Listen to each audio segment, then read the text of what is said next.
ओम नमः शिवाय. श्री शिवमहापुराण रुद्रसंहिता पार्वती खंड अध्याय 33. वशिष्ठांचा हिमालयाला उपदेश. श्री गणेशाय नमः. ब्रह्मदेव नारदांना म्हणाले, हे मुने, हिमालयाने सप्तर्षींची पूजा केली व त्यांच्या आगमनाचा हेतू विचारला. तेव्हा ते म्हणाले, शैलराज, भगवान शंकरांना जगताचा पिता आणि पार्वतीला जगन्माता समजतात, म्हणून तू शिवजींनाच आपली कन्या दे, त्यामुळे तू जगद्गुरूंचाही गुरु होशील. तेव्हा हिमालय दोन्ही हात जोडून म्हणाला, सप्तर्षींनो, तुम्ही जे म्हणता ते मलाही मान्य आहे, पण थोड्याच वेळापूर्वी येथे एक वैष्णव ब्राह्मण आला होता. त्याने शिवजींबद्दल विपरीतच गोष्टी सांगितल्या. त्यामुळे पार्वतीच्या मातेची बुद्धी फिरली. योग साधनेत रममाण होणाऱ्या रुद्रदेवांशी आपल्या कन्येचा विवाह होऊच द्यायचा नाही, असा तिने ठाम निश्चय केलेला आहे. फार क्रोध आल्यामुळे मलिन वस्त्रे नेसून ती क्रोधागारात गेली आहे. तिचा हट्ट कायम आहे आणि कितीही समजावून सांगितले तरी तिची समजूत पटत नाही. फार काय सांगू, माझ्याही बुद्धीत बदल झाला आहे. भिक्षुक शिवजींना कन्या देऊ नये असे वाटू लागले आहे. आपले मनोगत व्यक्त करून हिमालय स्तब्ध बसला. सप्तर्षींना शिवमायेचे मोठे कौतुक वाटले. त्यांनी अरुंधतीला मेना राणीकडे पाठवले. अरुंधती तिच्या भेटीस गेली तेव्हा पार्वती तिथेच होती. मेना शोकाने मूर्छित पडली होती. अरुंधती मधुर वाणीने म्हणाली, मेने, उठ, मी अरुंधती आहे. तुला भेटण्यासाठी येथे आले आहे.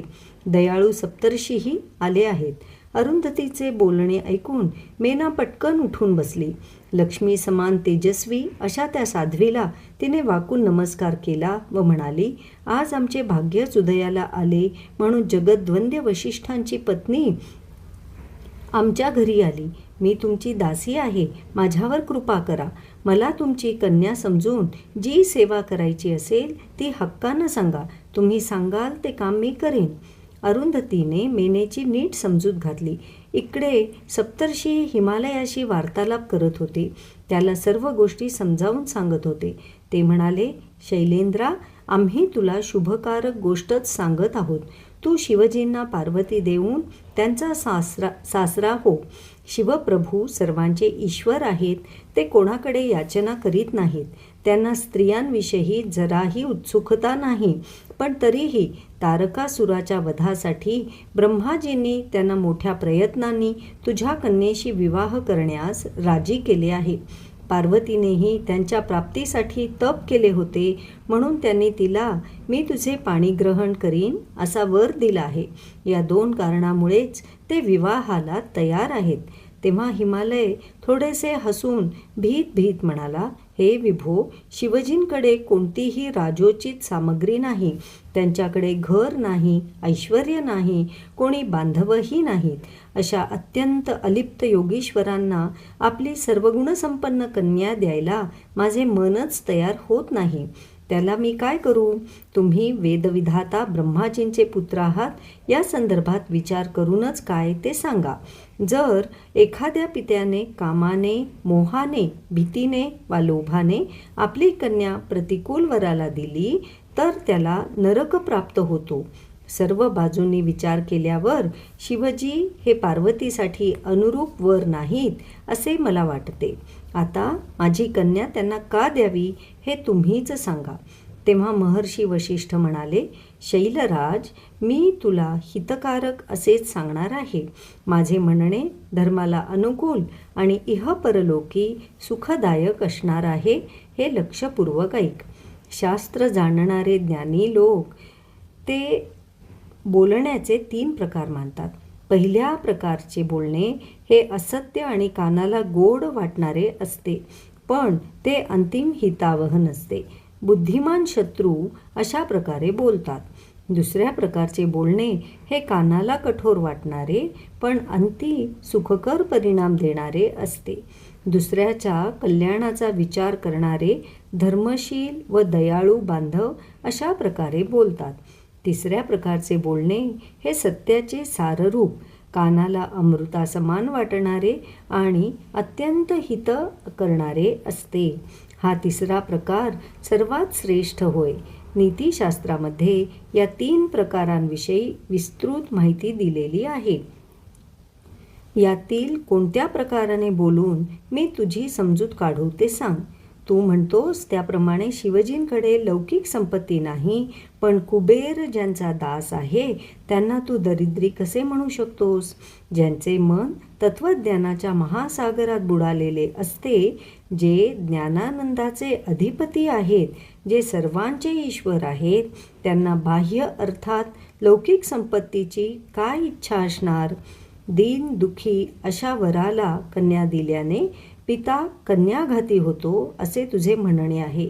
पण जे भुवईच्या निर्देशाने म्हणजेच हालचालीने सृष्टीची निर्मिती, पालन व संहार करण्यास समर्थ आहेत, ज्यांना गुणातीत परमात्मा व प्रकृतीच्या पलीकडील परमेश्वर असे म्हटले जाते, जे ब्रह्मा विष्णू महेश या त्रिविध रूपाने प्रख्यात आहेत, त्या शिवजींना तू निर्धन आणि दुःखी कसे म्हणू शकतोस? ब्रह्मलोकात निवास करणारे ब्रह्माजी, क्षीरसागरात राहणारे विष्णू आणि कैलासवासी हर या सर्व शिवजींच्याच विभूती आहेत. शिवप्रभूंपासून प्रकट झालेली प्रकृती ही सुद्धा आपल्या अंशाने 3 प्रकारची रूपे धारण करते. वाणीची अधिष्ठात्री देवता सरस्वती ही त्यांच्या मुखातून प्रकट झाली. सर्व संपत्तीचे स्वरूप असलेली सौंदर्यशालिनी लक्ष्मी त्यांच्या वक्षस्थलातून आविर्भूत झाली.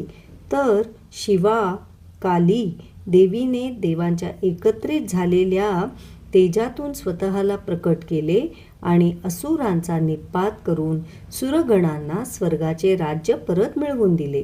ही शिवा देवी लीलाशक्तीने प्रेरित होऊन आणि आपल्याच अंशाने अनेक रूपे धारण करून देवांची, ऋषींची व भक्तांची कार्ये सिद्ध करते. मागील कल्पात तिने दक्षकन्या सती म्हणून जन्म घेतला. त्याने शिवजींबरोबर तिचा विवाह करून दिला. पित्याच्या यज्ञात पतीचा अपमान झाल्यामुळे तिने योगबलाने देहत्याग केला. तीच कल्याणमयी शिवा या कल्पात मेनाराणीच्या पोटी पार्वतीच्या रूपाने प्रकट झाली आहे. हिमालया प्रत्येक कल्पात बुद्धिरूपा दुर्गा हीच ज्ञानीजनांची श्रेष्ठ माता असते. ती नेहमीच सिद्ध, सिद्धिदायिनी आणि सिद्धिरूपिणी आहे. भगवान हर चिताभस्मक म्हणून सतीचे अस्थिचूर्णच सर्वांगी धारण करतात. सर्व जन्मात शिवा हीच शिवजींची पत्नी असणार आहे यात संशय नाही.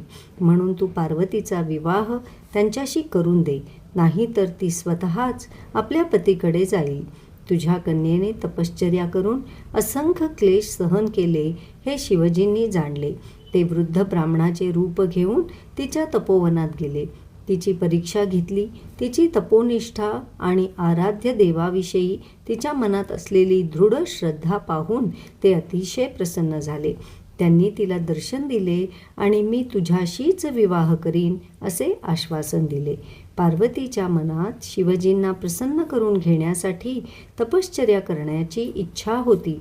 त्यासाठी तुम्ही दोघांनी तिला अनुमती दिलीत आणि आता तिची तपश्चर्या सफल झालेली असताना तुम्ही तिचा हात शिवजींच्या हाती द्यायला तयार नाही. याला काय म्हणावे? तुमची बुद्धी अशी विपरीत कशी झाली?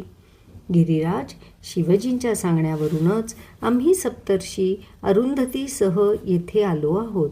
ती या मेनाराणीची समजूत काढण्यासाठी गेली आहे. तू पार्वतीचा विवाह शिवजींशी करून द्यावा एवढेच आमचे म्हणणे आहे. त्यामुळे तू सुखी होशील. तू आपण होऊन त्यांचा विवाह करून दिला नाहीस तरी त्यांचा विवाह होणार यात संशय नाही. भवितव्य कधीही बदलत नाही. शिवजींनी पार्वतीला असा वर दिला आहे, तो निष्फल होणे कदापि शक्य नाही. जेथे ईश्वराधीन राहणाऱ्या आणि ईशकृपा संपादन केलेल्या साधूंचाही वर निष्फल होत नाही, तेथे प्रत्यक्ष परमेश्वराचा वर कोण विफल करणार?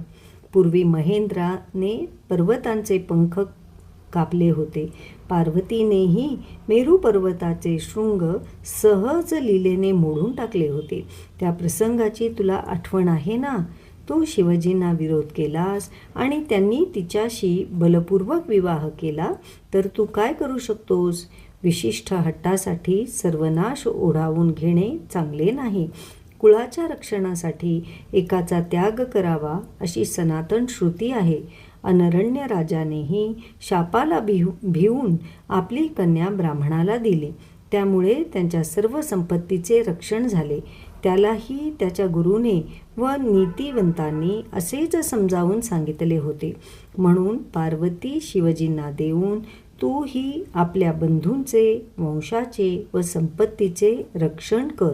त्यामुळे सर्व देवता तुला अनुकूल होतील. अध्याय 33 समाप्त. ओम नमः शिवाय.